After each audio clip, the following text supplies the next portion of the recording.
Eu estou aqui com Leonardo Boff, que é teólogo, professor, escritor e um dos principais expoentes da teologia da libertação.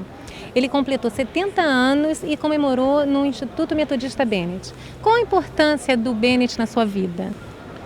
O Bennett tem uma importância fundamental aqui no Rio de Janeiro, especialmente como um ponto de diálogo ecumênico, de encontro entre fé e mundo. Fé, que é a iluminação que vem das Escrituras, e mundo, a percepção dos problemas que devem ser iluminados e filtrados por essa fé. E o Bennett é um lugar privilegiado disso. Eu pessoalmente participei de vários encontros. Foi aqui que uma vez eu fui patrono de uma turma de teologia. Foi aqui que recebi a homenagem, a reparação, quando o Vaticano me impôs o silêncio obsequioso e a proibição de falar. Aqui o Bennett se ofereceu a organizar uma grande manifestação e outros encontros, e ultimamente um que é notável para mim, com o teólogo que eu reputo mais importante, vivo hoje, que é Moltmann. Juntos participamos 2 dias de debates, foi impressionante, propiciado por esse espaço do Bennett. E por fim, eu acho que esses 120 anos do Bennett mostra a coerência, perpetuidade, raiz. É um bem do Rio de Janeiro. É mais do que a Igreja Metodista. É o que a Igreja Metodista deu à cidade, e a cidade se enriqueceu com a espiritualidade, com o ensino de alta qualidade, com a irradiação que essa casa tem. Qual a importância da teologia da libertação hoje na vida da igreja? Como é que isso deve funcionar na prática nos dias de hoje? Bom, em primeiro lugar, há um fato curioso, que é uma das poucas teologias da história que nasceu ecumênica. Nasceu católica, nasceu metodista, nasceu presbiteriana, nasceu luterana, porque as igrejas, no seu espírito evangélico, se confrontaram com a injustiça, com a pobreza coletiva, com as ânsias de libertação de um povo. Então a pergunta é como nós, igreja, a partir da nossa fé, não a partir do marxismo, de outras ideologias, a partir com o capital religioso que tínhamos, podíamos ir ao encontro dessas populações, permitir que elas se conscientizassem, assumissem a fé que elas tinham e transformassem essa fé num processo de resistência, de caminhada, de libertação. Então essa teologia que nasceu nos anos 60, ela hoje é uma grande teologia, está em todos os continentes. E porque ela é importante, é perseguida, seja ao interno dos grupos mais conservadores da igreja, que tem dificuldade em articular o discurso da fé com o discurso da injustiça, do conflito, e com grupos da sociedade que não querem mudar, porque perderiam privilégios.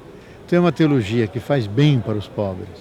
Eles sentem que não são abandonados, que Deus está do lado deles, que tantos pastores e pastoras, leigos, agentes de pastoral, entraram nas favelas, nas comunidades, assumiram o destino do povo.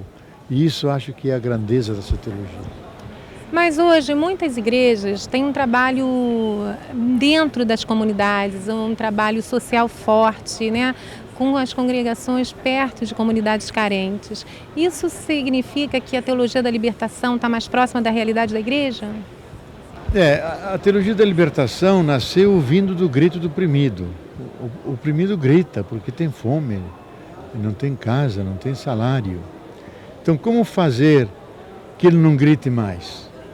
É permitindo que haja um processo de mudança, onde ele seja o sujeito, não a igreja. A igreja é aliada, vai junto, cria espaços, até físicos, ela oferece a sua comunidade, seu espaço de igreja para o pessoal se reunir. E isso penetrou em todos os campos da sociedade, das cidades, no interior do nosso país, as várias igrejas. E curiosamente nasceu um ecumenismo popular. Nós não discutimos teorias teológicas que no passado nos separavam. Discutimos práticas em conjunto a partir do Evangelho, como dar centralidade ao pobre, como colocar Jesus como Salvador, como resgatar a dignidade ofendida, como permitir que a terra baste para todo mundo que habita e precisa trabalhar. Isso nos une e cria um ecumenismo diferente do que o clássico ecumenismo das igrejas e aquele europeu. E como a teologia da libertação caminha ao lado de outras questões políticas e ambientais, por exemplo? Essa teologia da libertação, ela escutou o grito do oprimido, mas também o grito da terra, o grito das águas, o grito dos animais, porque estão sendo agredidos, oprimidos. Então, uma teologia da libertação, para ser integral, ela tem que incluir a ecologia. Nós temos que libertar a terra, porque ela está sendo devastada. E se nós devastarmos a terra, tiramos a base que sustenta todos os demais projetos.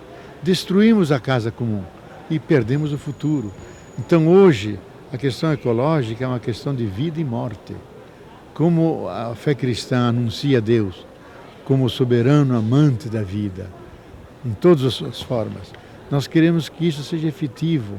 A gente se empenha com o lixo, com as águas, com a educação para tratar bem as coisas, com a preservação dos recursos escassos, 1000 maneiras de preservar a integridade e a vitalidade da terra. O senhor participou da elaboração da Carta da Terra. Como é que foi esse processo? O senhor tem acompanhado a implementação dos princípios e dos valores contidos no documento?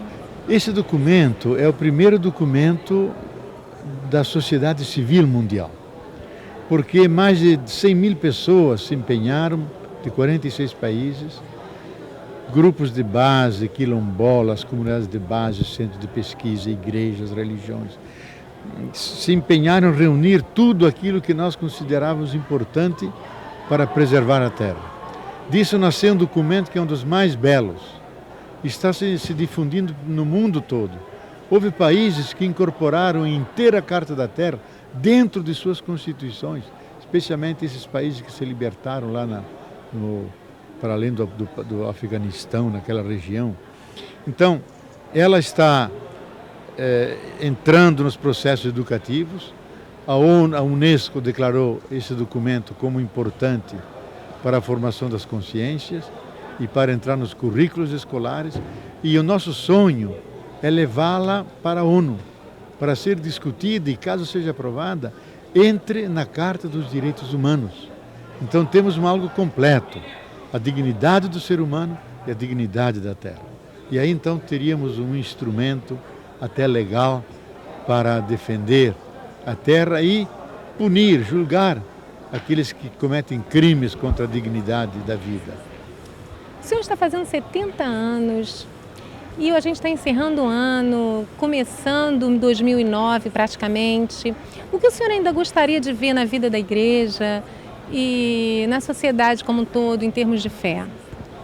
Eu creio que nós vivemos uma situação dramática, porque a crise econômico-financeira, ela é crise do coração do império, não é uma crise periférica.